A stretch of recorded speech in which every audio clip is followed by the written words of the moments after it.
Media మిత్రులకు నమస్కారం. ఈరోజు ప్రత్యేకంగా తెలంగాణ రాష్ట్రానికి చెందిన తెలంగాణ ప్రజలకి, తెలంగాణ రైతాంగానికి, తెలంగాణ ఆర్థిక వ్యవస్థకి సంబంధించిన ఒక అత్యంత ముఖ్యమైన విషయంపై నేను ఇరిగేషన్ శాఖ మంత్రిగా, ఒక బాధ్యత గల పౌరునిగా ఒక మేజర్ ఇన్సిడెంట్ పై దాని ద్వారా తెలంగాణ రాష్ట్రానికి ఎంత నష్టం జరుగుతుందో, మరి గతంలో 10 ఏళ్లు అధికారంలో ఉన్న వాళ్ళ అసమర్థత వల్ల, కక్కుర్తి వల్ల ఈ రాష్ట్రం ఏ విధంగా తీవ్రంగా నష్టపోతుందో అది మీకు స్పష్టంగా తెలియజేయడానికి ఈ పవర్ పాయింట్ ప్రెజెంటేషన్ పెట్టడం జరిగింది. ముందుగా మరి మీలో చాలా మంది సీనియర్ జర్నలిస్టు, గతంలో కూడా మీరు చూశారు, గత పాలకులు ఉన్నప్పుడు గత 10 ఏళ్లుగా ఈ కాళేశ్వరం ప్రాజెక్టుపై నిరంతరం అబద్దాలు, అవాస్తవాలు, అసత్యాలు ప్రచారం చేస్తూ ఏదో గొప్పలు సాధించినట్టుగా ఒక ప్రొపగాండా పబ్లిసిటీ చేసుకున్నారు. దానికి కొంత మీకు బ్యాక్గ్రౌండ్ ఇవ్వాలంటే, మీలో చాలా మందికి తెలుసు, తుమ్మటేటి దగ్గర తుమ్మడిఎట్టి బ్యారేజ్ నిర్మించి doctor BR Ambedkar Pranahita Chevella project అనే పేరుతో 38,000 కోట్ల వ్యయంతో 16 లక్షల ఎకరాల ఆయకట్టుకి ఆనాటి కాంగ్రెస్ ప్రభుత్వం, ఆనాటి గౌరవ ముఖ్యమంత్రి గారు డాక్టర్ స్వర్గీయ రాజశేఖర రెడ్డి గారు శంకుస్థాపన చేసి పనులు మొదలుపెట్టి కొంత పురోగతి కూడా సాధించడం జరిగింది. ఆ తర్వాత 2014లో తెలంగాణ ఏర్పడిన తర్వాత టీఆర్ఎస్ ప్రభుత్వం అధికారంలో వచ్చింది. టీఆర్ఎస్ ప్రభుత్వం అధికారంలో వచ్చిన మొదటి కొన్ని వారాల్లో వాళ్ళు కూడా ఆ బిఆర్ అంబేద్కర్ ప్రాణహిత చేవెళ్ల ప్రాజెక్ట్ కి జాతీయ హోదా ఇవ్వాలని చెప్పి కేంద్ర ప్రభుత్వానికి రాయడం జరిగింది. అయితే ఆ తర్వాత మరి కేవలం కమిషన్ల కకృతి కోసం ఆ ప్రాజెక్ట్ యొక్క వ్యయం ఎంత పెంచితే అంత వాళ్ళ జేబులు నింపే కార్యక్రమంలో ఇంకా పెద్ద అమౌంట్స్ వస్తున్న ఉద్దేశంతో ఆ ప్రాజెక్టు పూర్తిగా మార్చేసి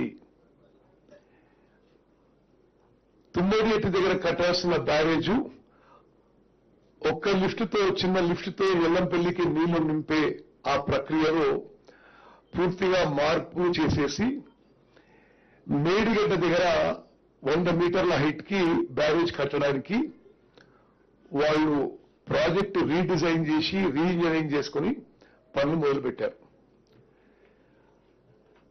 ఆ రోజు కూడా వాళ్ళు అన్నది ఏంటంటే, మేడిగడ్డ దగ్గర 100 మీటర్ల హైట్ లో, అదేవిధంగా తుమ్మడిఎట్టి దగ్గర 148 మీటర్ల హైట్ తో 2 ప్రాజెక్టులు కడతాము అని వాళ్ళు ఇచ్చిన మాట. అయితే తుమ్మడిఎట్టి దగ్గర అసలు తట్టెడు మట్టి కూడా పోయే, దానితో ఉమ్మడి ఆదిలాబాద్ జిల్లా, కొంత నిజామాబాద్ జిల్లాకి తీవ్ర నష్టం జరిగింది.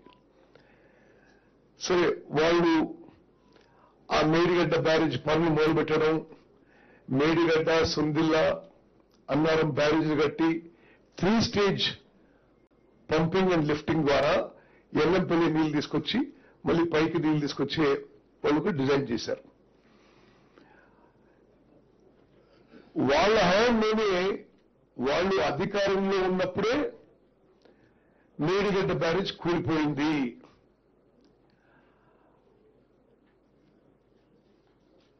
వాళ్ళు ఆ ప్రాజెక్టుకి అనుమతులు తీసుకుంది 80,000 కోట్లకి, అంటే 38,000 కోట్లని 80,000 కోట్లకు పెంచారు. ఇప్పటికే 1,00,000 కోట్లు ఆల్రెడీ దాని మీద ఖర్చు చేయడం జరిగింది. ఇది ఎక్కడి నుంచి తీసుకొచ్చింది పైసలు? మనం కట్టే పన్నులు. అదేవిధంగా power finance corporation, rural electrification corporation లో వాళ్ళు ఎక్కడ ఎవరికి ఇరిగేషన్ ప్రాజెక్టుకి లోన్లు ఇవ్వలే.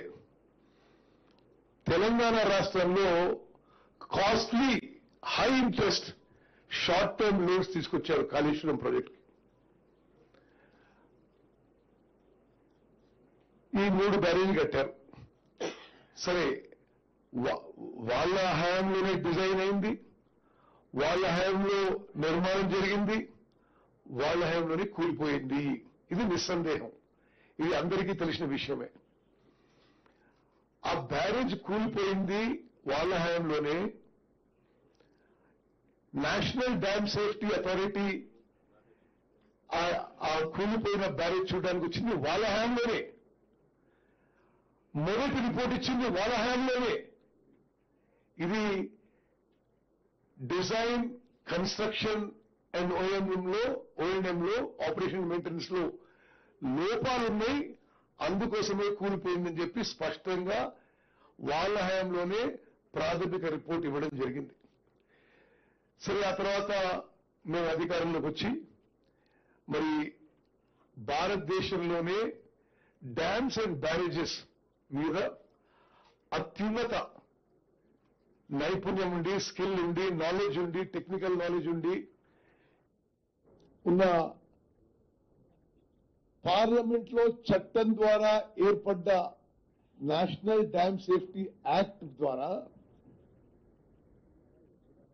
నేషనల్ డ్యామ్ సేఫ్టీ అథారిటీ ఏర్పడ్డది. మరి ఈ national dam safety authority report ఇచ్చిన తర్వాత ఫైనల్ రిపోర్ట్ వచ్చింది. చాలా స్పష్టంగా గత ప్రభుత్వంలో జరిగిన ఈ ప్రాజెక్టు నిర్మాణం, ప్రాజెక్టు డిజైన్, నిర్మాణం, ఓఎన్ఎంలో అన్నిట్లో సీరియస్ లోపాలున్నాయి, అందుకోసమే కూలిపోయిందని స్పష్టమైన రిపోర్ట్ ఇచ్చింది. ఆ రిపోర్ట్ ఇచ్చిన తర్వాత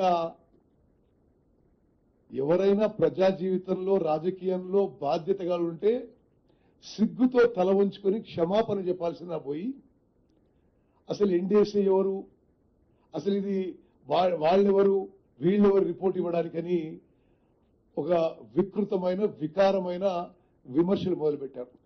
అందుకోసమే నేనేమనుకున్నానంటే, సరే విషయం కూడా మొత్తం కూడా ఒకసారి మీ ద్వారా యావత్ తెలంగాణ ప్రజానీకానికి తెలవాల్సిన అవసరం ఉందని చెప్పి నేను మనం చేస్తున్నాను.